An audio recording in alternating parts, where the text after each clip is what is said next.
Hello again, and welcome back to week 35 of year 3 of the Religious Education Initiative. This is day 2, Christos Anesti, Christ is risen.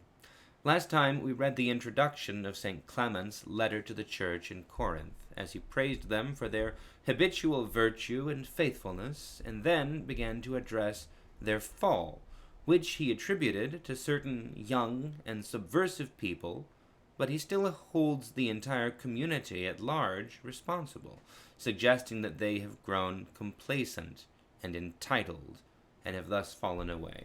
We will see him go into more detail, and specifically attribute the problems in the Corinthian community to envy, drawing upon examples from Scripture in today's selection. So, this is chapter 4. For thus it is written, And it came to pass after certain days that Cain brought of the fruits of the earth a sacrifice to God, and Abel also brought of the firstlings of his sheep and of the fat thereof.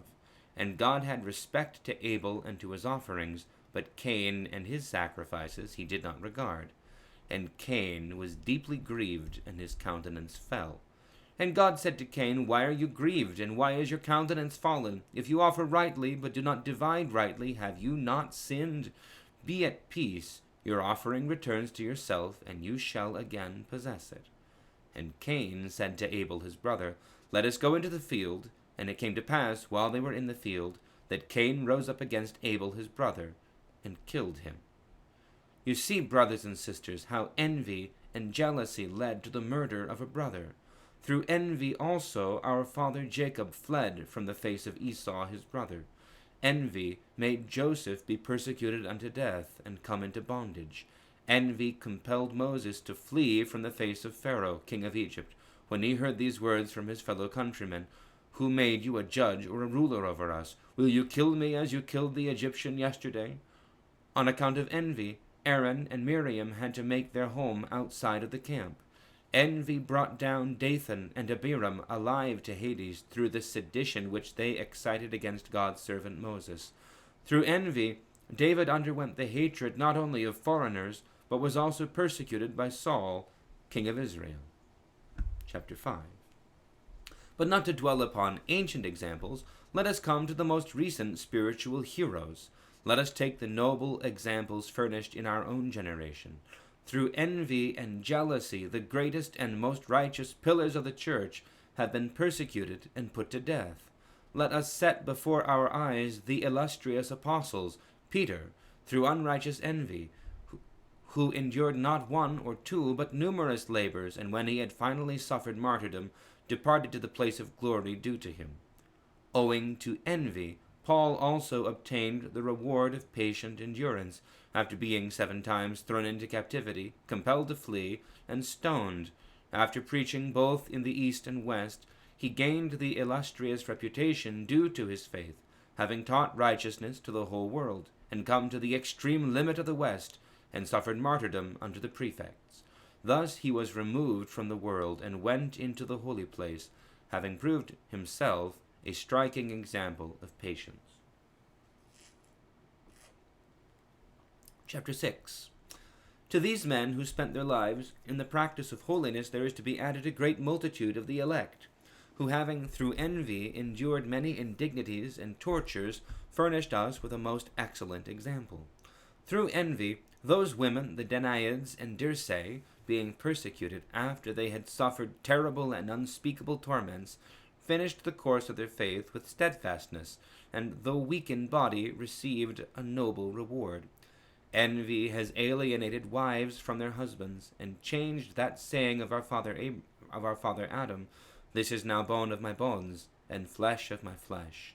Envy and strife have overthrown great cities, and rooted up mighty nations. Now, this doesn't necessarily make sense to us immediately.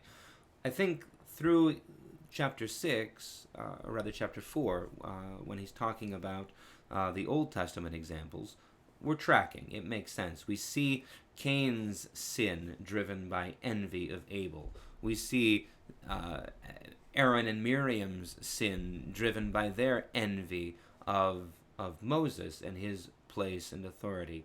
We see Joseph finding his way in prison and persecuted because of his brother's envy of his father's favor.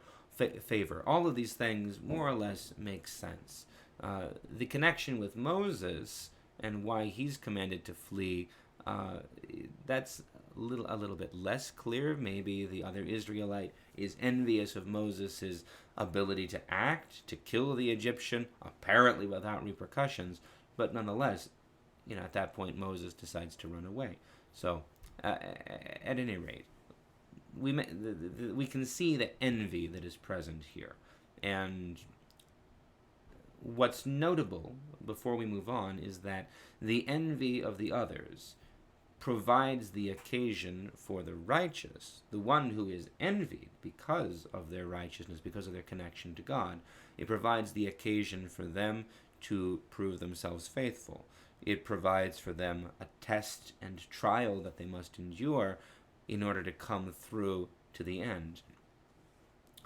Moses doesn't, throw up his hands to God when Dathan and Abiram are attacking him or are being envious or are claiming that they should have the same right. Moses prays, he turns towards the Lord, and he gives the judgment into God's hands. And the same for David. David remains faithful to God. He doesn't turn to violence against King Saul, even though he's innocent, even though he's just a victim of envy. So there's already a lesson that is being taught by these examples. And it connects, I think, to what Clement is already saying. He's writing to a church, presumably a church filled with the faithful, who have been troubled by the sedition, by the division that has been the rebellion that's come against them from these younger people who are causing trouble. Not necessarily younger, they might just not be the presbyters. There's a division in the church from those who are not ordained against those who are, is at the very least what we see. And Clement is writing to the leaders, so he's writing to the presbyters, to the bishop, maybe, but he's also holding them responsible. He's not saying, oh yes, you're just victims. He says, you have fallen away. You have come to take part in this. And now in giving this example of all the righteous who experienced envy and were proved faithful through that envy, who endured great suffering because of the envy of others. He's kind of giving them a roadmap of what they should be expecting. And then he moves on to Peter and Paul. It's not controversial or strange to us that Peter and Paul suffered. We're pretty familiar with the fact that they were both martyred.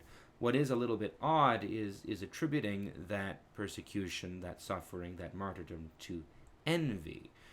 And yet, if we think about it, in most cases it is an envy of their teaching, an envy of their authority, perhaps by the leaders of the synagogues in which they preach, or even perhaps an envy on the part of the secular authorities, the Roman Empire, because the apostles are preaching faithfulness to God, loyalty to Him, as opposed to a complete loyalty to and worship of the emperor of Rome and the gods that he represents. So there is, in fact, an envy that is present here at multiple levels, and it is because of this envy that the apostles, that St. Peter and St. Paul both suffer and ultimately are martyred, and therefore are crowned for their faithfulness. The other thing we see here is he talks in chapter 6 about all of these other martyrs, although he doesn't give specifics, and it's a little bit confusing because he calls these women martyrs Danaids and Dircai, which are references to classical mythology. Effectively, they're references to women who suffered from their husbands, who suffered from people that were supposed to be protecting them, because they held fast to, well, in the case of the Christian martyrs here, they're holding fast to Christ and valuing Him, being more loyal to the Lord than they are to their husbands. And their husbands, therefore, consider this a breach of what they are owed and kill them. Apparently there are a number of Christian women who suffer in this way. If you look at the story of the Danaids and the Dircei, the Dirke, there, then you'll see the classical story doesn't apply in all particulars, shall we say. The Danaids, I believe, poisoned their husbands. And then were killed by them. So there was a breakdown in the marriage relationship, and they weren't innocent. The Christian women aren't poisoning their husbands. Just to be clear, this is a little bit of an odd reference, and it's rather obscure to us right now. But if you look it up, the reference is intended to reference. The reference is intended to focus on the violence that the women suffered from those who should have protected them.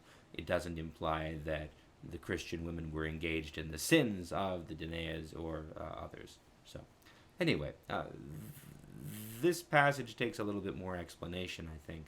I hope that's helpful. We should kind of warm to Clement's style as we continue through. For now, God bless. Have a wonderful day.